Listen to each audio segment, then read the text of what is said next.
desce sobre Toledo. As portas fecham-se. Nas igrejas, as últimas velas tremem diante dos altares. O som dos passos ecoa nas pedras. Homens da igreja retiram objetos dos relicários. Já estão a chegar. Deus nos ajude. Despacha-te. Onde está a arca? Mãos apressadas envolvem cruzes, tecidos e pequenos cofres em panos grossos. Levamos tudo? Levamos o que não pode desaparecer. Lá fora, a cidade já não pertence ao mundo que conheciam. A cidade já caiu? A cidade não. O reino, sim. Um reino caiu. E com ele caiu a ordem que durante gerações parecera eterna. Antes do amanhecer, um pequeno grupo abandona Toledo. Não leva exércitos, não leva bandeiras, leva aquilo que acredita não poder deixar para trás. Relíquias, objetos sagrados, a memória de uma fé ameaçada. Os caminhos para norte transformam-se em lama. A chuva apaga as pegadas. À frente, as montanhas fecham o horizonte.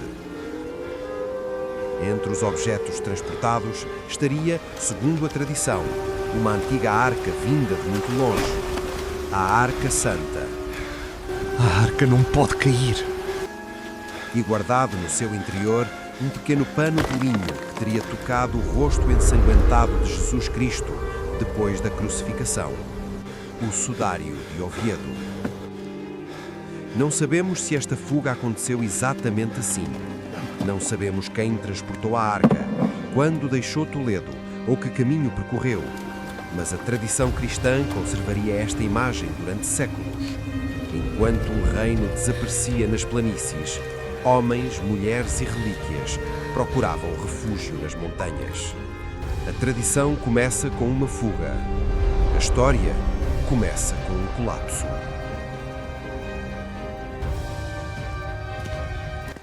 Segue o Cronos Portugal. Aqui podes conhecer toda a história de Portugal desde o início, em ordem cronológica, sem saltar acontecimentos. Estamos nos anos que se seguem a 711. No episódio anterior, vimos Tariq ibn Ziyad atravessar o estreito, derrotar o exército de Rodrigo e entrar numa península dividida por rivalidades que já corroíam o reino visigodo por dentro. Guadalete não destruiu apenas um exército. Quebrou o centro do poder. Toledo caiu. Rodrigo desapareceu. Nobres procuraram pactos. Bispos tentaram proteger as suas comunidades. Senhores locais escolheram entre resistir, negociar ou conservar as suas terras sob uma nova autoridade. Em poucos anos, a maior parte da península passou para o domínio islâmico. Nas fontes árabes, os territórios conquistados começaram a ser chamados Al-Andalus. Mas é importante compreender o que isso significa. A palavra Hispânia não desapareceu subitamente. Nem toda a península passou a formar uma unidade política perfeitamente controlada. Hispânia continuaria a ser utilizada em textos latinos e cristãos.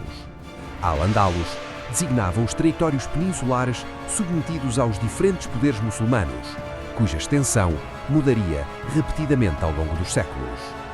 No início do século VIII, porém, esse domínio abrangia quase toda a península.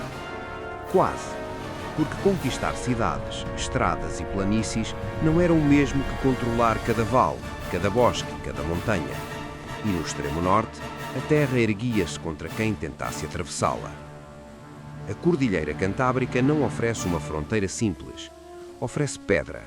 Encostas úmidas, vales profundos e florestas onde a luz se desfaz entre as folhas. Caminhos estreitos desaparecem sob o nevoeiro. No inverno, o frio morde. Na primavera, a água desce pelas paredes de calcário, atravessa fendas subterrâneas e reaparece onde menos se espera. Ali, um cavalo deixa de ser velocidade e torna-se peso. Uma coluna militar perde a formação. As ordens deixam de chegar à retaguarda. Um pequeno grupo que conhece o terreno pode observar um inimigo durante horas sem ser visto. Mas as Astúrias não eram um espaço vazio para onde os refugiados visigodos simplesmente fugiram. Já existiam ali comunidades cristãs, proprietários locais, camponeses, pastores e elites regionais. A presença romana tinha transformado o norte muitos séculos antes, mas a geografia continuava a favorecer autonomias e poderes locais difíceis de vigiar a partir de uma capital distante. Alguns fugitivos poderão ter vindo do sul, nobres, religiosos ou antigos guerreiros do reino derrotado. Mas o poder que começaria a formar-se nas Astúrias não nasceu apenas de refugiados de Toledo. Nasceu do encontro entre sobreviventes, aristocratas locais e comunidades montanhesas que tinham os seus próprios interesses, alianças e rivalidades. O novo poder islâmico tentou estender a sua autoridade ao norte. As crónicas posteriores mencionam guarnições e governadores. Falam de tributos, de pactos e da presença de um comandante chamado Munuza, associado tradicionalmente à cidade de Gijón. É nesse mundo obscuro, onde quase todas as certezas se dissolvem, que surge um homem: Pelágio. Quem era ele? A resposta depende da crónica que escolhemos escutar. A crónica de Afonso III, escrita no final do século IX ou no início do século X, quase 2 séculos depois dos acontecimentos, apresenta Pelágio como um homem ligado à aristocracia visigoda. Numa das suas versões, teria servido de espatário, um homem de armas próximo dos últimos reis Witiza e Rodrigo. Era uma origem politicamente perfeita. Se Pelágio pertencia à velha elite de Toledo ou servira os seus últimos reis, então o poder asturiano podia apresentar-se como continuação legítima do reino visigodo. Não como um reino novo, mas como um reino interrompido que voltava a respirar. Outros historiadores consideram possível que Pelágio pertencesse sobretudo às elites locais das Astúrias, ou que fosse um aristocrata de origem mista, ligado simultaneamente ao mundo visigodo e às famílias poderosas do norte. Não sabemos. A figura histórica é pequena. A sombra que deixou é gigantesca. Segundo a mesma crónica, Munuza enviou Pelágio para Córdoba e tentou, durante a sua ausência, unir-se à irmã dele. O nome dessa irmã nem sequer é conhecido com segurança. Talvez a história guarde a memória de uma aliança matrimonial, talvez esconda uma disputa entre famílias, talvez tenha sido criada posteriormente para dar à rebelião uma ofensa pessoal, um motivo que o público medieval pudesse compreender. Também se afirma muitas vezes que a cobrança de tributos poderá ter contribuído para a revolta de Pelágio. O novo poder precisava de receitas. Governar significava exigir pagamentos, reconhecer propriedades, confirmar pactos e castigar quem recusasse obedecer. Mas não possuímos documentos que nos permitam apontar para um único imposto ou para uma única recusa como causa definitiva. A rebelião poderá ter nascido da soma de várias tensões: tributos, quebra de acordos, perda de autonomia, rivalidades locais e resistência à presença de uma autoridade estrangeira. Por volta de 718, segundo a cronologia tradicional, Pelágio foi escolhido para liderar os resistentes. As crónicas chamam-lhe príncipes, o principal, o homem escolhido para conduzir a resistência. Não sabemos se foi erguido sobre um escudo, como afirmam reconstituições inspiradas em antigas tradições germânicas. Não sabemos se houve uma cerimónia solene. Provavelmente não existiam coroas, tronos ou grandes salões. Talvez houvesse apenas homens reunidos numa encosta, com os rostos marcados pela chuva, a tomar uma decisão sem saberem se algum deles sobreviveria ao inverno. Pelágio ainda não era senhor de um reino. Era o chefe de uma rebelião. E uma rebelião pequena pode ser ignorada, até começar a crescer. Os homens de Pelágio conheciam os caminhos, os desfiladeiros e os refúgios da montanha. Essa familiaridade dava-lhes uma vantagem decisiva sobre qualquer força enviada para os procurar. O problema chegou aos representantes do poder islâmico.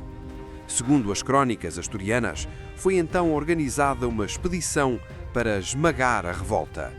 À frente seguia um comandante chamado Alcama. Os textos cristãos falam de um exército monstruoso, com dezenas e dezenas de milhares de soldados. é impossível. Aquelas montanhas não podiam alimentar, transportar ou organizar uma força dessa dimensão.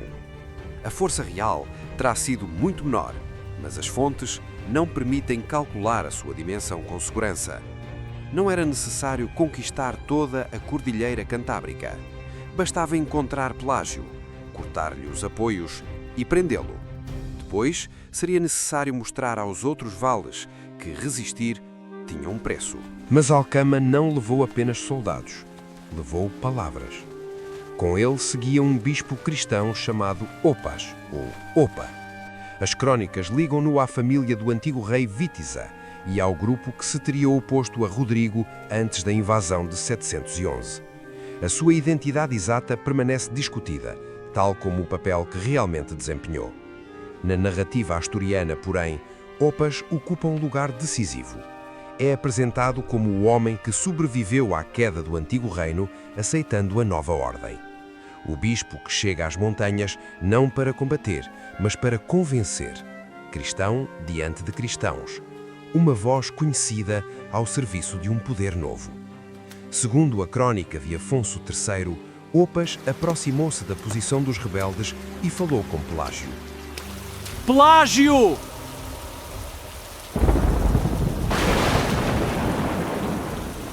Ainda podes salvar os homens que estão contigo.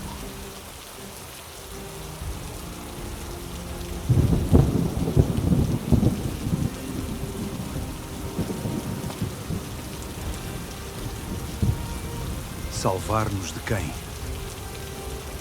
Do poder que derrotou Rodrigo, do exército que tomou Toledo, da força diante da qual quase toda a Espanha caiu.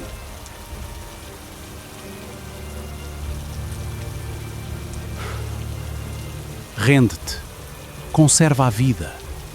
Não transformes estas montanhas num túmulo. O que tu chamas sobrevivência pode ser apenas outra forma de derrota. Sois poucos. Uma semente também é pequena. E, mesmo assim, pode crescer para lá daqueles que a desprezam. Então escolheste morrer. Escolhi não desaparecer. O diálogo não pode ser entendido como uma transcrição literal. Foi escrito gerações depois, moldado pela Bíblia e pelos objetivos políticos dos reis asturianos. Mas a ideia sobreviveu. Opas recorda-lhe a dimensão da derrota. Se o grande exército visigodo, com a sua cavalaria, os seus nobres e as suas cidades, não conseguira deter os invasores, como poderia um pequeno grupo de homens escondidos entre rochas enfrentar o poder que dominava quase toda a península? A mensagem que a crónica atribuía a Opas era clara: render-se, sobreviver e aceitar aquilo que já não podia mudar. A resposta atribuída a Pelágio é construída em torno de uma imagem bíblica. A semente de mostarda, quase invisível na palma de uma mão, pequena o suficiente para ser ignorada, mas capaz de crescer. Na crónica, Pelágio afirma que daquela montanha poderia nascer a salvação da Espanha.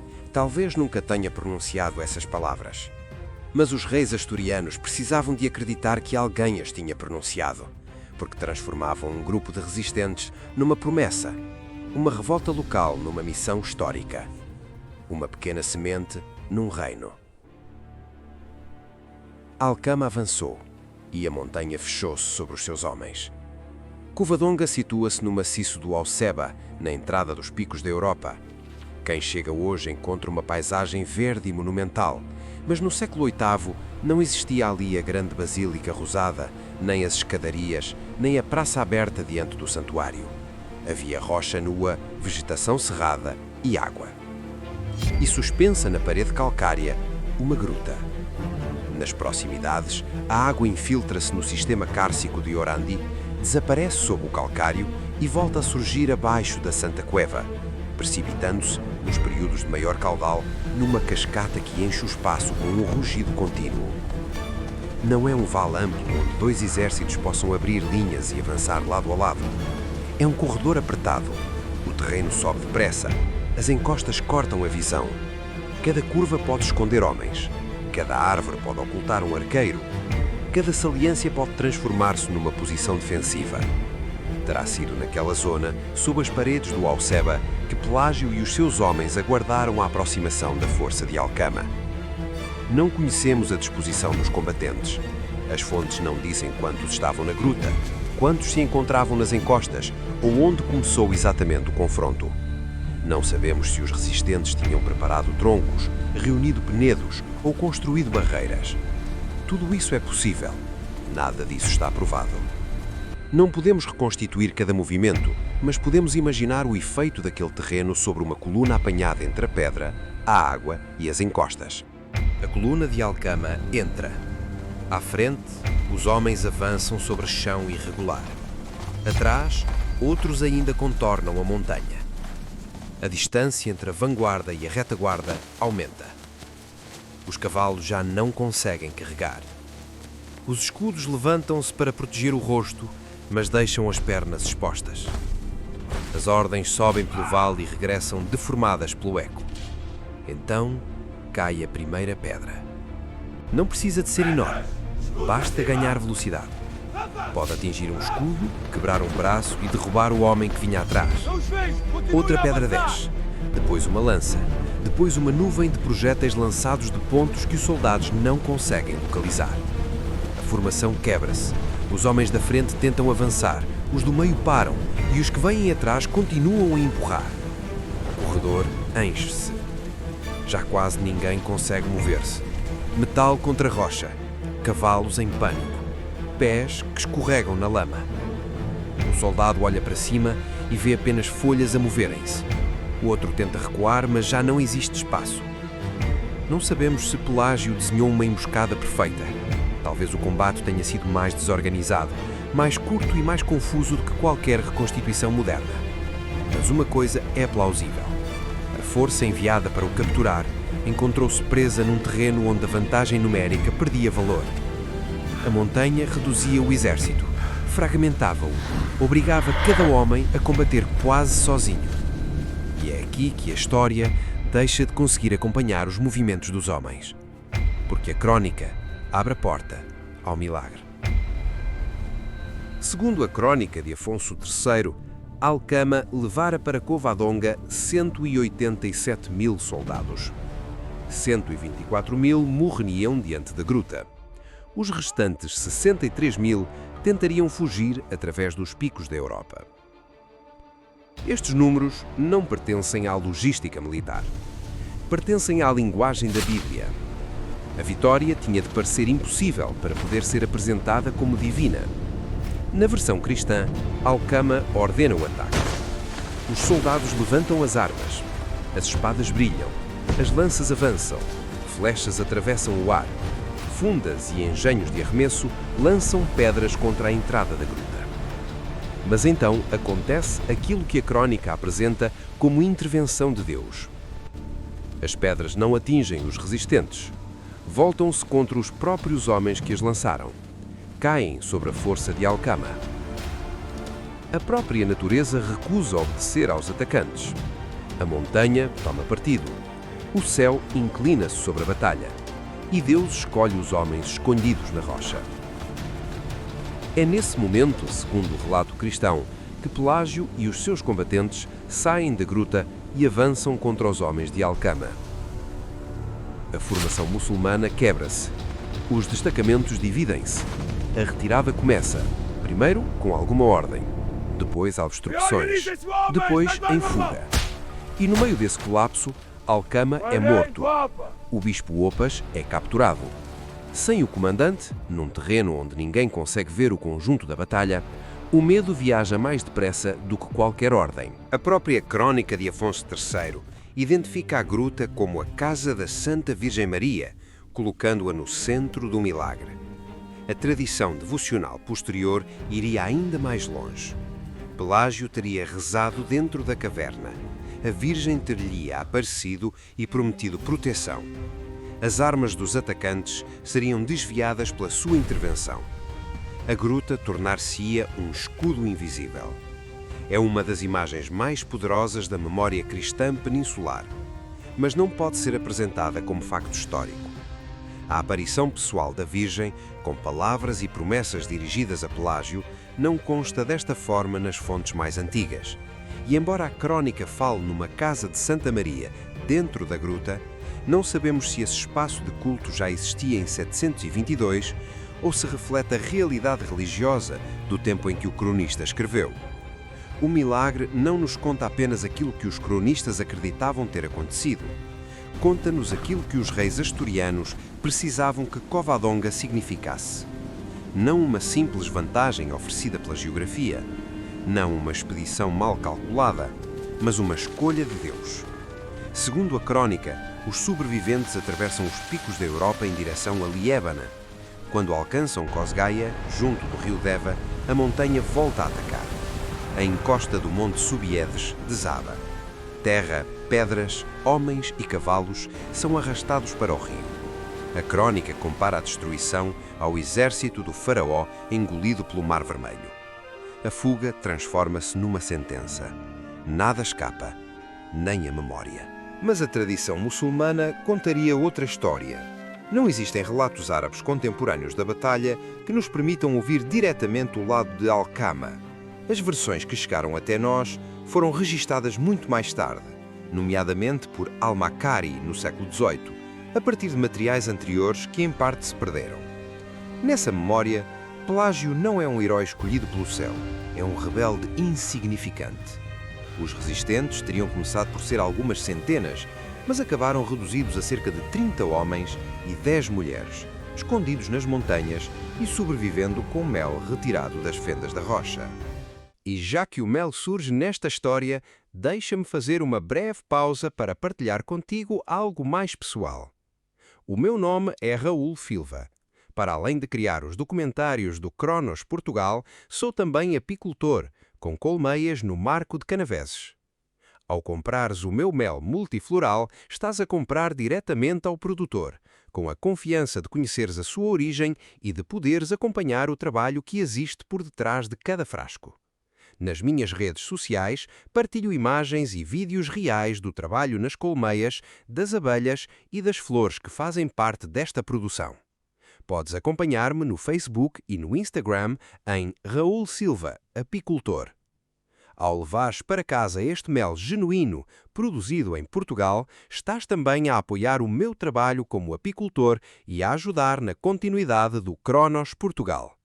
Para encomendares o meu mel multifloral, encontras o contacto na descrição deste vídeo.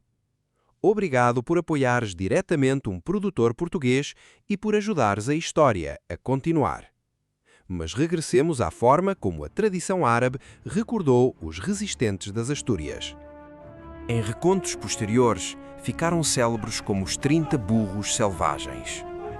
Não eram uma ameaça, não mereciam uma campanha.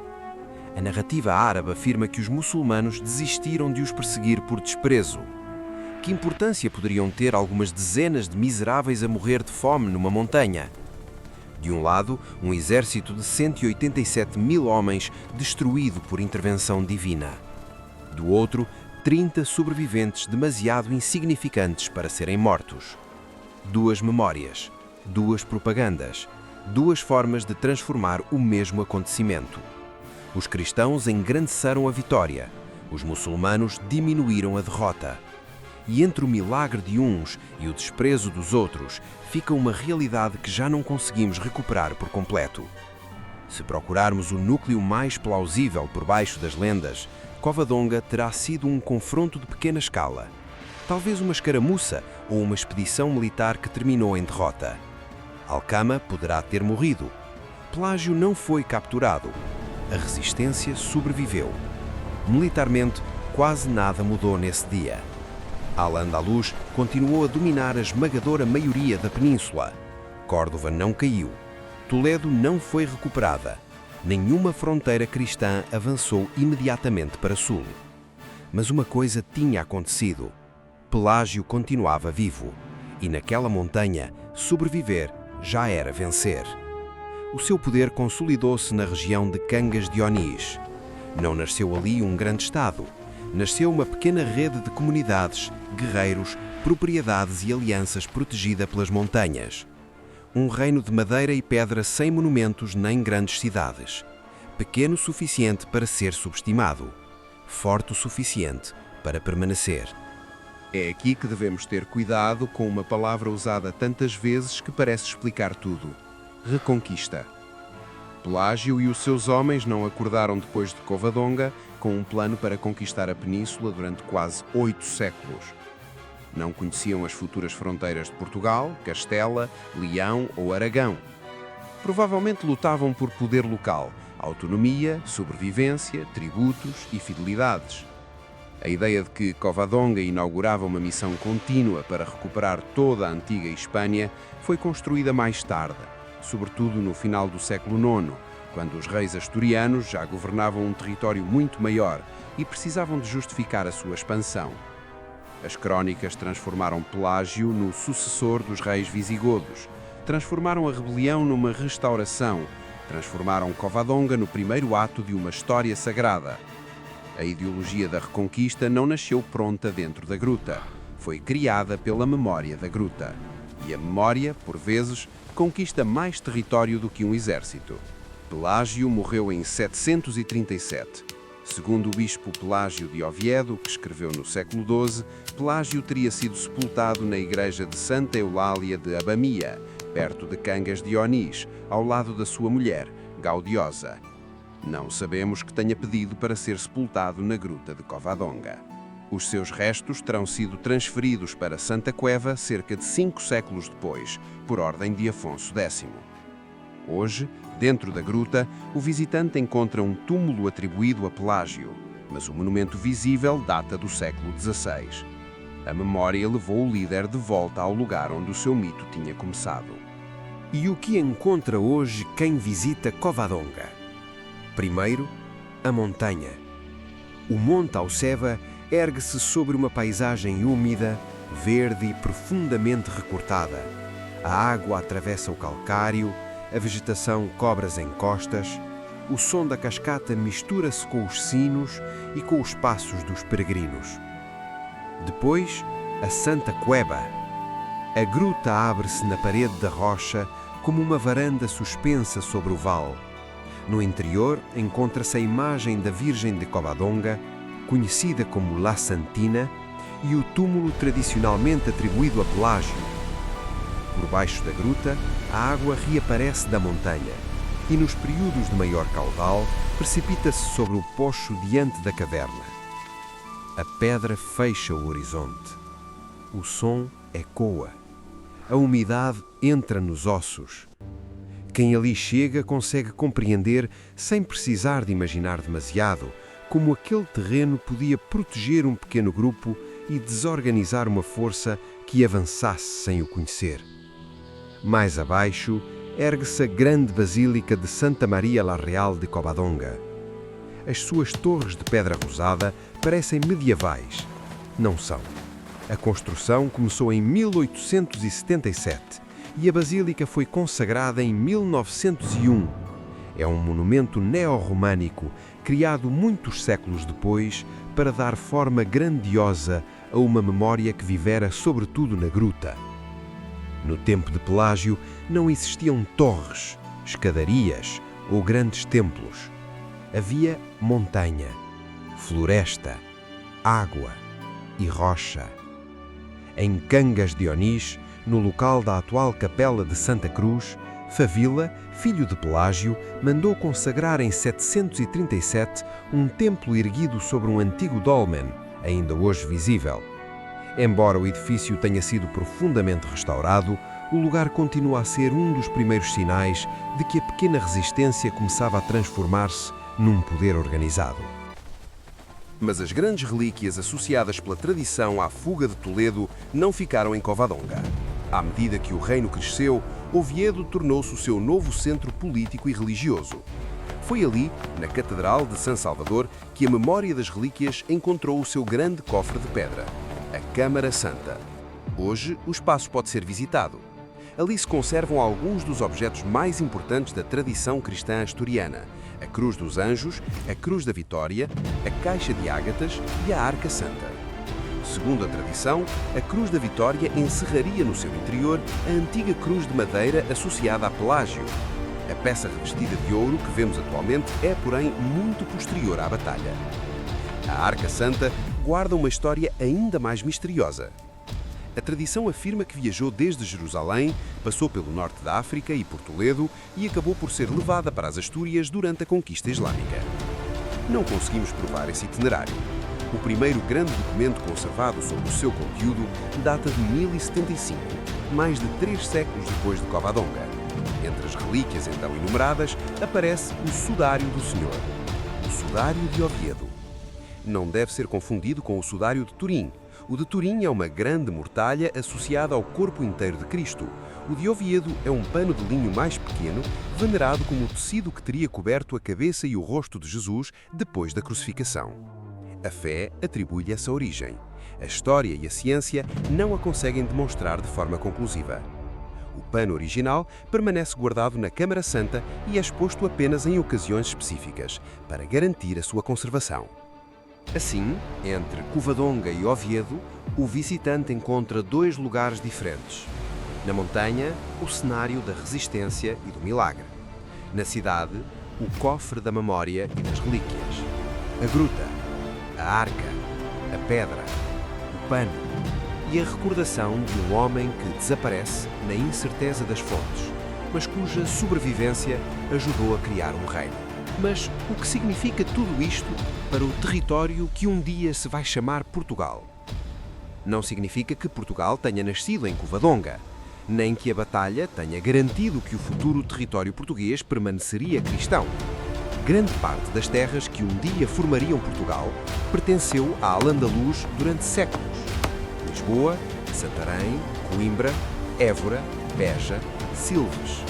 No extremo ocidental da península, populações cristãs, judaicas e muçulmanas viveriam sob novos poderes, aprenderiam novas palavras, cultivariam novas plantas e transformariam cidades que ainda hoje guardam essa herança. Covadonga também não funcionou como uma muralha capaz de deter de uma só vez a expansão política, cultural e religiosa de Al-Andalus. O cristianismo continua a existir dentro do próprio Al-Andalus, praticado por comunidades que aprenderam a sobreviver sob domínio muçulmano. E ninguém pode afirmar que, sem Pelágio, o futuro Portugal teria seguido inevitavelmente o mesmo caminho religioso do norte da África. A história não permite certezas sobre futuros que nunca aconteceram. O que Covadonga preservou foi algo mais concreto: um núcleo político cristão independente no norte da península. Esse núcleo cresceu. O reino das Astúrias avançou para territórios mais amplos. A corte aproximou-se das planícies.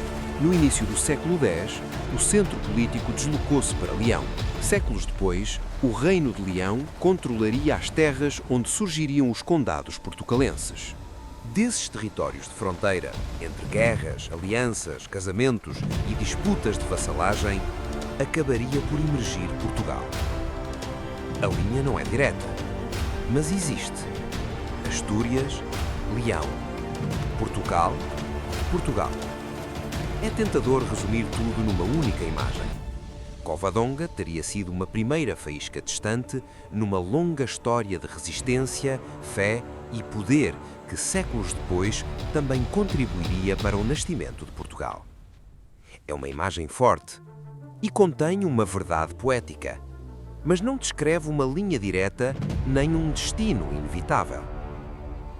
A fé cristã, a guerra de fronteira e a ideia de combater sob proteção divina seriam fundamentais na legitimação do futuro reino de Portugal. Dom Afonso Henriques procuraria o reconhecimento da Igreja. Ordens militares defenderiam e povoariam territórios. Cruzes acompanhariam exércitos. Conquistar e governar seriam apresentados também como serviço prestado à cristandade. Mas Portugal não nasceu em Covadonga. Nasceu de séculos de transformação política, social e militar. A Batalha de Pelágio não criou Portugal. Preservou uma das correntes históricas que, muito mais tarde, ajudariam a torná-lo possível. A primeira faísca? Talvez, mas nunca o incêndio inteiro. Covadonga foi pequena. tão pequena que a tradição muçulmana pôde reduzi-la quase a nada. Tão poderosa na memória cristã que as crónicas asturianas acabaram por transformá-la num milagre. Entre essas duas versões nasceu um reino, e desse reino nasceriam outros. Mas enquanto os cronistas cristãos começavam a imaginar uma Hispânia recuperada, nas terras do sul e do ocidente estava a nascer uma sociedade completamente nova. Desde cedo, Al-Andalus foi mais do que um domínio militar. Nos séculos seguintes, consolidar-se-ia como uma sociedade de administração e comércio, língua e conhecimento, com novas formas de organizar cidades, campos e recursos. No norte, uma semente cristã sobrevivia entre as rochas. No sul e no ocidente, uma civilização começava a mudar para sempre o território que um dia se chamaria Portugal. E o que deixou para trás ainda está nas nossas palavras, nas nossas paisagens e na forma como habitamos estas terras. Mas essa é uma história para o próximo episódio de Cronos Portugal. E se Pelágio tivesse desaparecido em Covadonga, teria surgido outro núcleo de resistência no norte, ou a história da península teria seguido um caminho diferente? Deixa a tua teoria nos comentários. Se esta viagem pelas origens mais profundas de Portugal te ajuda a compreender melhor o país que somos, deixa o teu gosto, partilha este episódio com alguém que viva a história com a mesma curiosidade e subscreve o Cronos Portugal. Porque a história não termina quando um reino cai. Muda de língua, muda de fé, muda de forma e continua. Segue o Cronos Portugal, porque a história continua.